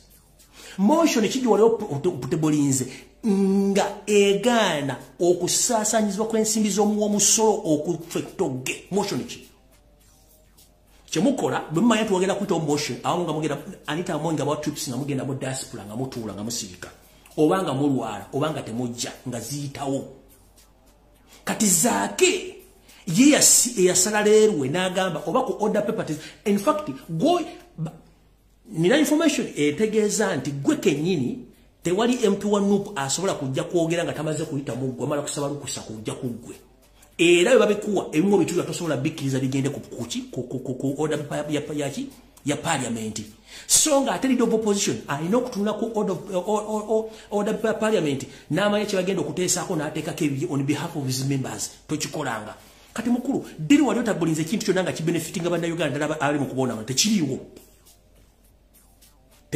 kati zaake yamira pini najja n'agamba no Mr. Speaker okuwamba abantu kususse mutubuli abantu waffe gye bali twagala abantu waffe basse bali luddawa gwe kennyini wakeera ku makya n'ogende Anita Amongi ne mutandika okukola kye mwagala mukubezaako aveewo which is okay yabagambye aze kukiikirira abantu kati ekyo nga nkimaze mbadde nze mbigambo byo era n'ogamba gwe totiisibwatiisibwa kubanga muludde mu byobufuzi temuli mu ba amateur nabano ba blogger aboogera ku social media mukulu akivaamu yakiyita ekyato njala kubuuza mukulu okusoma ennyo ebiseera ebisinga muyita emwandikomye mulowooza ne musinga okutegeera 1 kansoke ngende Bungereza nga sinnajjaawo bwagende Bungereza gwe kennyini trip Anita Amongi yagisasula namwe namaaliyo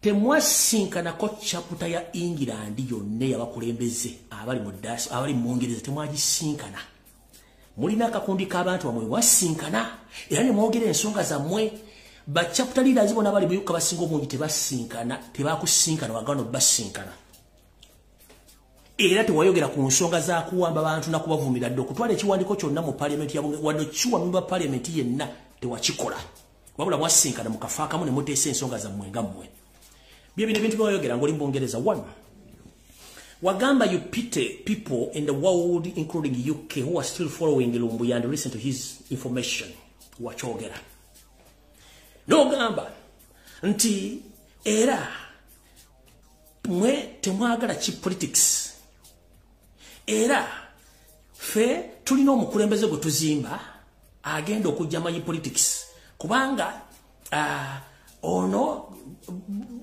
Kyagulanyi tateekeddwa kufuga kibiina kubanga tali stable nti ne mu public amala googera omukulembeze tateekeddwa kwogera bwatyo mb'okulumba abakulembeze who is mukulembeze mu Uganda eyo yali mu meeting gye naganze ndabambega buli wamu wagamba Kyagulanyi tali stable kulidinga gwana n'ekibiina kya National Platform kubanga mbu n'ebintu byagera mu public tebiri ni order Mbu amala googera bigambo to attack leaders biki ebigo byagate bisoboka okwogera bakiba kulembeze. Mister tukumanyi era nkumanyi bulungi nkumanyi nga mweso nkumanyi. Era mu bantu bagenda okutawanya nabagazi buli muntu yali mu DP block ne DP mbamayi nja basamula. Ebi wayogere Bongereza no dissing omukulembeze no you are preparing a good leader to lead Nope. Who is going to be presentable? Ogenda kuleta mwanyo, ogenda kuleta tata mwanyoko ani. Let me tell you one thing kimwera bidde. Omukulembeze owa national platform watu gobaga Robert Kyagulanyi center mu. Oba yasoma bate yasoma kubanga babasoma te mwena kye tukoledde. Ekisingo obukulu kati gwe yasoma gati omanya amateeka mwe musemmengo mugimazeewo. Tovanga okwogera ku nsonga ya Ssaabasajja Kabaka. Kyagulanyi azoogedde. Tovanga kwogera ku nsonga ziwamba bantu wadde. Kyagulanyi azoogedde. Wadde claiming Victoria yaffe no. Just okampayo n'ofuwa omukka. Nogamba oyogedde no. Oyogera oluzungu tulumanyi bulungi nnyo nga mukwano gomayiya kuba mwasoma mu kitabo eki. Mbulandi friends. Kati ffe muyita ba fools. Ate ffe tulina bad dressing nga mu balandi friends. Abayita balandi friends. Amateeka mwasoma gakubbiramu na kwogera luzungu. Ngenze mu maaso. Bw'omala okudisinga president enteekateeka ye ey'okuwamba ekibiina muteekewo ekyammwe tugimanyi mugirina bulungi nnyo. Mumanyi wagambye nti asuubira okuba nti ngenda kuva mu kifo kino. It is impossible kuba waliwo abalowooza mbu nagwawo bugwi nga atakinga muzangoza nti agenda kufuuka leader of opposition. No, oli mwana mugagga alina ssente ze tagenda kufuuka luupu. Era mu meeting yemu gye mwalimu ey'ekyama ne mugamba no, it is going to be very difficult for me to be just in this office kubanga first and foremost ndi Muganda, second ndi Mukatoliki. Kati kani Eklezia tejja kukkiriza bamale ganji. Tetuli wano ku Catholic Church mbu yakulonda bantu bakuteekaawo bamesaka. Era Kyagulanyi okulonda alowooza nti otegeera. Si Catholic Church, we are not here in bintu byakatu. Ate mujja katuna bintu by'obufuzi muli bayaayi. Musimanyi ne Mukatoliki ate ni Muganda tebasobola. Kafodongo nyama ya makafu ojja kuvaawo olimba. Ezenkwe zengo za moto zimaze. Kati onvudde ungenze ewalala. Wayogedde bigambo bingi nnyo. Era ensimbi zasusula bavume zaake zo twazitegedde bulungi. Naye nkubulidde byonna noga Kyagulanyi he ever talks like a kid. He doesn't respect anyone. Olw'okuba nti Kyagulanyi is small in size and young. Mulwokuba mmanyi muludde mu politics abafere. Osobola omusqueezinga gw'oteekewo kyoyagala no it won't happen. Waliwo favor ne reality. We are in reality. Ne favor Kyagulanyi agirina. Gobo yagala kakasa Kyagulanyi ne favor. Gola tosobola kunganya bamebe ba parliament bakunganya ne bajja. Kati gende mugende mukole ekibiina kye mu kirina. Mukiteekewo mujja kitegeera. Kati mpuuga. Kankutandikeko buto. Tulyoke tugende mu nsonga z'abantu bazibategeera bulungi. Mpuuga. Waliwo mission gye mwakola ne mu involving am president demugenda mujja ssente wa Museveni zali milioni 10 eza dola. Mwalimu mwangu bayita Yasin. Mwalimu mwangu bayita Molijja. Netike Kavuma yali wa Eagles Production nga n'ensonga zina azimanyi bivulu promoter. Ne mugenda Museveni abawa ssente okumwateka bali ya Kyagulanyi center mu. Diru ne mujja ssente muzija zali milioni 10 eza dola mwazifuna. Era ensi badde kimanyi kitegeeza aba ne mukulembeza kimanye. Ekirala. Kuba kati kano nsulako busunyi mu mwatinkudde mutandika otuvuma tuli ba hooligans tetutegeera. Ennaku z'omwezi 5 omwezi ogwo December guno gwe tulimu. Ku saa 8 ez'okumakya oba ez'ekiro. Dooni zange zaakulabako ebuziga. Umaka ga muhozi kanyoro ga wali ogenze oyinayo girlfriend oyinayo boyfriend nti omulya bisiyaga wali ogenze kola yoki. Ennaku z'omwezi 5 omwezi ogwe guno gwe twogera mu mwaka 2022 ku saa 8 ez'ekiro walabwako mu maka ga muhozi ebuziga ng'ogenze wali ogenze kola yoki mukulu.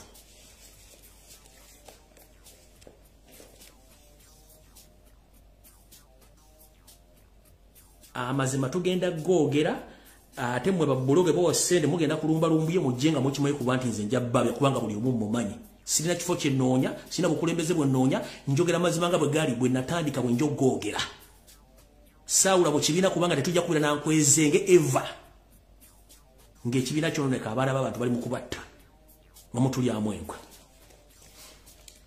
yensonga lwaki gwe bulwobeera okavuyo lwakuba kati lwakuba tubabuuza ebibuuzo mukulu nkyakwongera eyo ngena kuzo mwezi 5 nawe okimanyi bulungi nnyo ne drone zange ezakulaba ozimanyi nti baakulaba wajja ngera mayiga wagenda mu State House ngazo mwezi 5 omwezi ogw'okumi mwaka 2022 wagenda ebuzigi wa muhozi ku saa 8 ez'ekiro wagenda kukola yoki. You had a meeting with Muhozi and you discussed a lot of items. Gwe buzabuzanga afukana bati gonna mazine tumanyi katugenze maso. Ngera bwako preamble bwa history y'ebintu bino. Mulekuba okubuuzibwa buzibu abantu bano. Kanyehamba yakugamba ze saliyo kanyehamba bimwakola n'esibimanyi. Mukulu wali mu DP ne mugitabangula n'ogiyiweeri era nga mukola emizannyo kyegimu. Muzanya good cop politics. Good cop politics ye muntu akulaga nti wa polisi mulungi naye nga ate yasinga okubeera omuzibu. Have you ever had anywhere Yampuga attacking Museveni? Never mu attacking kibira calculated. Have you ever had anywhere Museveni Yampuga questioning Muhozi? Or have you ever had anywhere Mpuga questioning Janet Museveni? Or questioning forces? Ezirumba abantu. Kubanga bakimanyi messages bakola zibeera calculated balina okubanga bazituusa okuba nzigenda tezirago zihatinga mu government. Nchiddamu wali mu DP ne mugisabotaging kubanga Museveni kiyabala soko jo DP the only party gyabadde atya ne mugisaanyaawo ne muwagula ne mugenda mukola suubi suire ne mugitabangula ne mugiddukamu ne mugenda ne mutandikawo okutuwaka. What is saving up millions and millions of money walk off to work? Nature come out. The same person you Mpuga, you know, get a copy of Nabitoof, you save money. No, you no call a G7 in the same period. And seen a silicane cotonolida. Ninga goes the Chakulava. China 12 unyise okuba nti ekibiina kye planning okukola mu nopu kigende kitandika okukola ettali eddala nga kyanjawulo ku bino emuzze mukola mu DP suubi walk to work G7 era that's why I'm asking myself how did all the MPs who were voted under national platform they created the G7 G20 where did they get this knowledge because more history we bintu bino gye bivudde kubanga omuntu omuye master planner wa bintu bino where did these MPs got the knowledge of creating G20 when we had the G7 which was led by Mpuga himself nchibu nti bwemba budde bintu bino byazaayita byonna byazatabangula yalina ne G7 ya 7 nebuuza balubamba pale bapale mu nopu baafuna bati ekirozo ekitandikawo G20 ngeri pale bekola bintu byayo birale saba 2026 kubanga ono enda formation iyo nembagamba temwewuunya nga waliwo in fact before nga nkyali mu komera bali bagala kukola kintu kino kiveeko bwe navaayo baga olumbi luvuddeyo nakati nkyabatambula temwewuunya nga wabaddewo kigandi affe tuvuddewo tugenze era tugenze kukola bintu byaffe tetukyasobola kubanga this is their mission naye ogunywanga n'ogufujja kakadde kagezi kale kakeyalidde okugenda okunywa obusogozi ogendanga n'ogufujja in fact wali e Bungereza you paid a lot of money to some people to diss me across UK. That how dare people in UK listen to Lumbuye, his videos and information. Watukarukunga ni the useless idiots. Thank you very much. I'm the useless idiot, but at some point, ninache contributing a kugwanga lyange than you, the clever, hopeless lawyer. The clever hopeless lawyer ataina chogatta konsi okujja kukoleka bana Uganda okusafalinga nza mu useless idiot nenga ina kyenkola kyenyongera kunsi yange kubanga I give information eyamba abantu negwe eyeyita land friend ategeera nenga leto tegeera kitegeeza gwo musiro kunsinga tujja genda personal kubanga olamba sabasajja gomu ku bantu abotulidde nga temwagala abantu bategeera ensi G20 mwaka mulya mujja kyemanya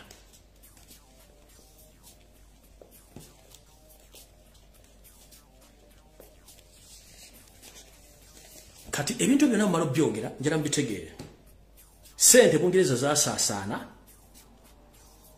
balwane Lumbuye era buli kimu bakimanyi bulungi nnyo ekigenda naye mbalinze kemiko ayo ligina akomawo next year ojja omanyi nti ngida kuddiza fire kubanga information ujja manyira code za fire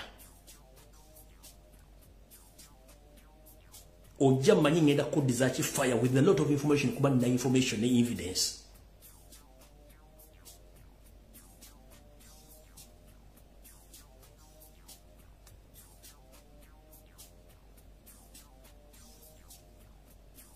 Ochitegera kati mbategeeza muleke ba MP ba national platform asobola okwogera boogere mwabatasobola kwogera musirike kyembasaba ekirala mwenna ba NUP leaders ne ba NUP foot soldiers fenna tujjeraavu mu bakulembeze abalondebwa bwabanga akoze ensobi umutegeeze yeetereze President Gomula abasajja bamulaba kyamulinga essalamba lya nsenke nete mukimanyi kubanga abawo busente temukkiriza kulya busente ku defending abantu abo nga bakyamu nkiddamu temukkiriza kulya busente abasajja abo nga mukimanyi tibaki bakyamu ekyo tugenda kikkiriza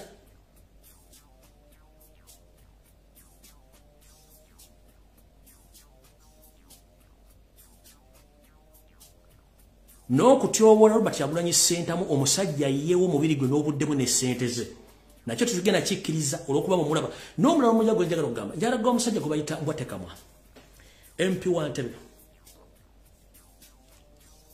wavaayo ebira n'oyogera ebigambo bingi nnyo ku TV era n'ogamba nti kyekibiina ekisoso byebyobufuzi byakasokolo muri ba hooligans abato abakulembeze ekitiibwa era abatawuliriza abazanya politics ow'ekito abavuma abakola buli kimuganda wange nawe kenyine omukulembeze waffe omumalamu ekitiibwa naye nze ebbanga lyenkuwulidde lyenkulabidde mu DP block buli kimu wayogera ebigambo bingi byesijja kuddamu naye ngenda kusaba ekigambo kimu bw'obanga abantu b'entebe bakulonda bakiikirire wagwa emirundi egisukka mu 3 ng'oli mu DP naye Robert Kyagulanyi Ssentamu n'akuwa kaadi mu bugubyo bw'ekitalo n'owangula ate nga ne ssente okozesa abantu bamu diaspora mu bintu birayimu n'okuvuma Robert Kyagulanyi Ssentamu mumujjukireko ekintu kimu nti abantu bangi mwali mulemeddwa nga mwesimbye ebirungi gye musimbyeyo nga mugudde naye olw'amaanyi ge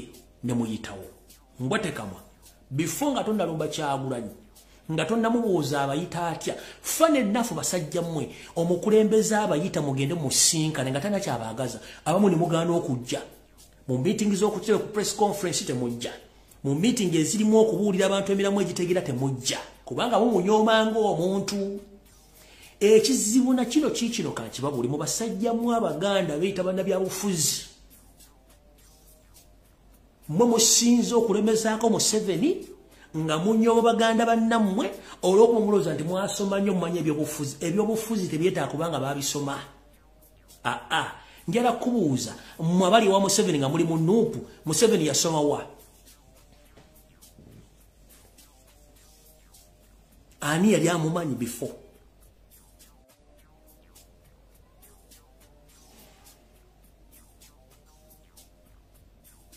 was he respected at first? No.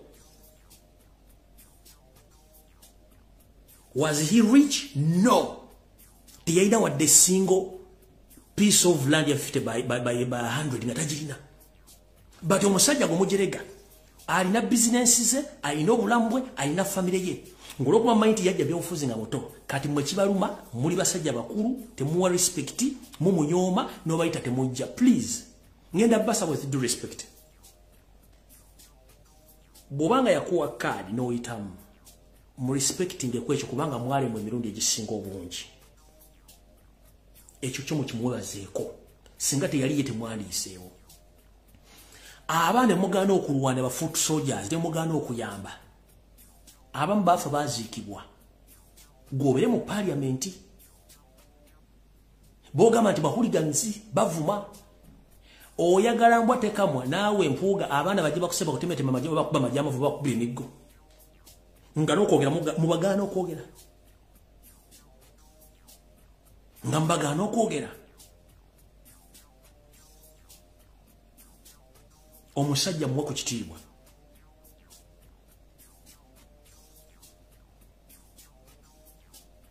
Oyinza kuba tomwagala mu myaka nga ne kyali goloza si kyalina okuba ekiganya abasajja abaganda n'okuganda batugamba nga tetujja fuga kiri ekintu kimu kanyoomonyoomo kubanga mu musajja mutono ayina omukisa mwe temugulina mwe mulowooza abaasoma ennyo mwe mumanyi Alhaji Nassantege Sibagala omugenzi yalidinga opposition naye nga n'omugamba akole speech ya dakiika 2 oluzungu atagimanyi naye nga alina favor.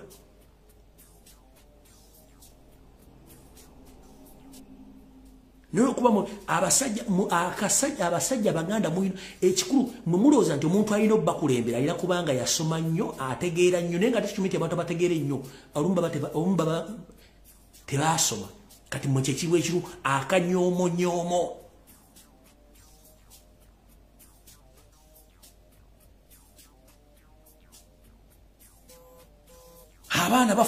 Abaana bafudde mu struggle bafa mu kubeera mu parliament.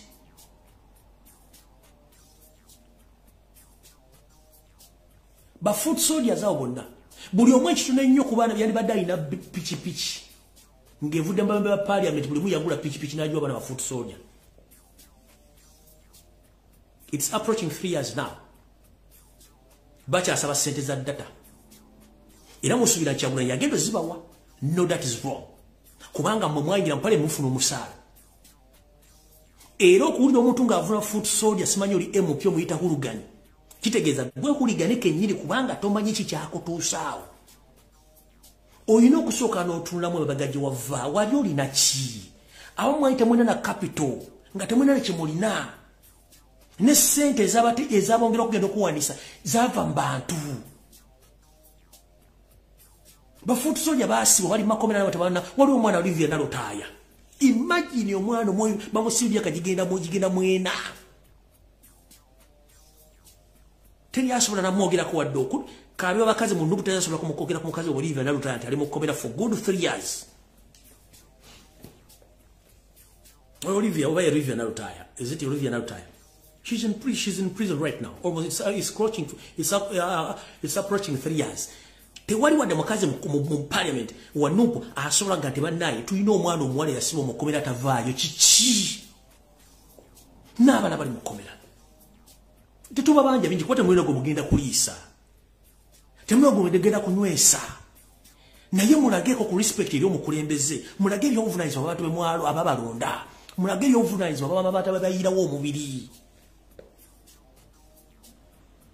Right now Shamimu Malenda ali mu ddwaliro singa basajja bakomawo n'abaana bakoma mu komera naye agenda bawulereza nga namuli ba lawyers ne teri asobola gati let me take this case.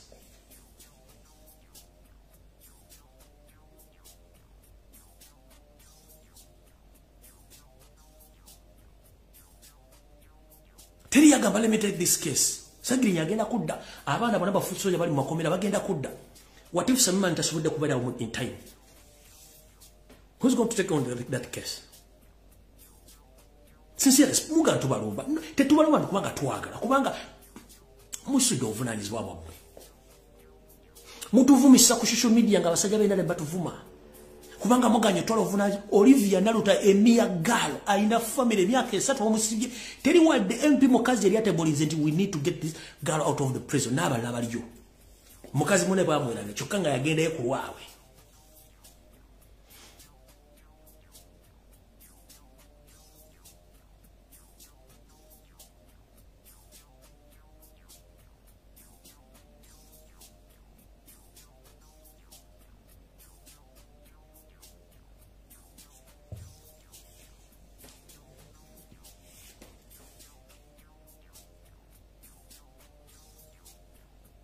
Kubanze sina kyembeetaaza. Mbeetaaza service yokka. Naye n'omuntu azza okwogera on behalf of others ne mugamba asirike gw'osiriseza nga tosobola kwogera. Who is fooling who? Kati mumulwanyisa mwagala mukuba aveewo naye nga amukuba bannupi bennyini muyita munda mukozesa wa gavumenti. Tulina enkola egamba nti kyotalo kiwanga mundu n'akirya tekiwoomera matama abiri. Gobanga wasirika leka zaaka ayogere. Bwe wasirika leka lutamaguzi semakula ayogere. Leka abalala boogere. Naye ate mubakomako tikutoyogera. Oyogera ngani gwatu otuyamba kiba tulina kyotuyamba.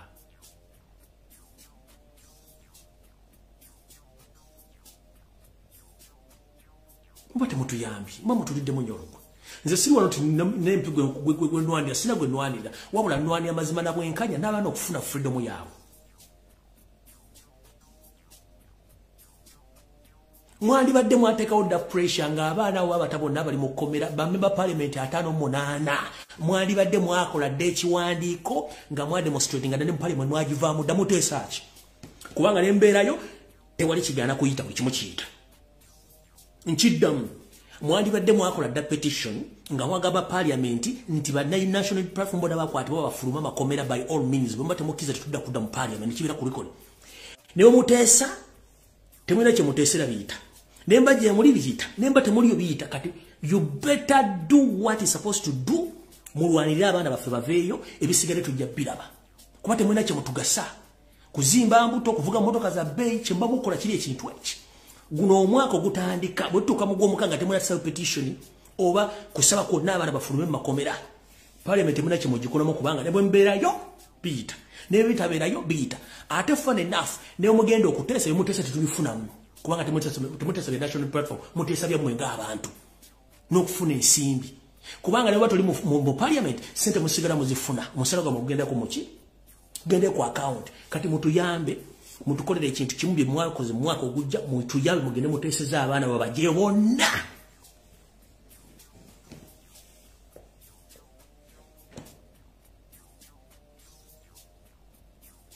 Mutuyambe muve mu pale mweka muwandike ekiwandiiko we are demanding the immediate release of all political prisoners bafulume muve mu parliament kijagenda ku record ne muti okunyiza bakama at the moment you listen Museveni you have to do whatever he says either you keep quiet or you divert people mukole ekintu kimu. The next coming year ogutandika okuva kati okufuna musanga 24 mutuye mukole ekintu kimu either muve mu parliament nga mmaze oteekayo okusaba abaana bateebwe mutukikolere ekyo kijja kuba kiwedde kuba nemba mutuddeyo tetuna kye tufunamu nemba temuliyo tetuna kye tufunamu ate okujjako kulwana bannammwe.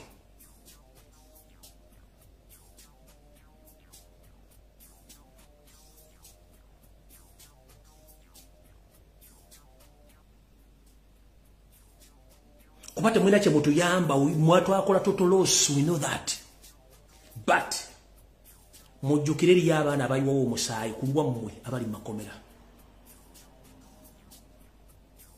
be mutasabanga.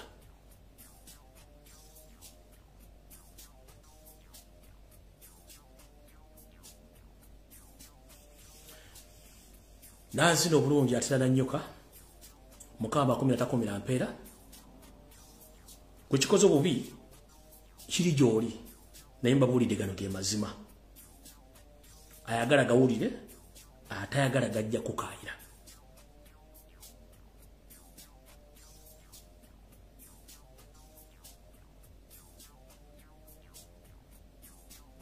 Mukama abankuumire mweraba.